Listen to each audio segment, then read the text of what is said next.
BNP মুক্তিযুদ্ধে football লিগের second ডিভিশনের প্লেয়ার। তাই আওয়ামী লীগ জামাতের বিরুদ্ধে ক্যাম্পেইন করে রাজাকার বইলা পাকিস্তানপন্থী বইলা যে পয়েন্ট পেয়েছে তার অর্ধেক পয়েন্টও বিএনপি পাবে না।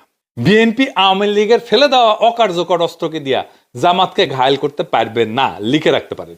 বরং বাংলাদেশের মানুষ জানে মুক্তিযুদ্ধ শব্দটা আওয়ামী লীগ আর ইন্ডিয়ার বিশেষ পছন্দের বিষয়।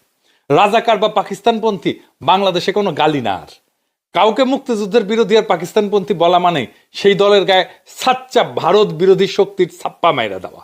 এডিটর সাহেব, আজকে একটা ছাপ্পা দিয়ে দেন, পজিটিভ ছাপ্পা জামাত আর শিবিরকে। সাচ্চা ভারত বিরোধী দেন ছাপ একটা। হ্যাঁ, আড়াটা দেন, এবার আড়াটা দেন ছাপ। বিএনপি যতবার বলবে রাজাকার মুক্তিযুদ্ধের বিরোধী, ততবার জামাত আর শিবিরের বাক্সে পয়েন্ট জমা হবে। এডিটর সাহেব দেন ছাপ্পা মাইরা, পয়েন্ট জমা হইতেছে। রাজনীতি করে বিএনপি আর পয়েন্ট পায় জামাত, আবার ছাপ্পা।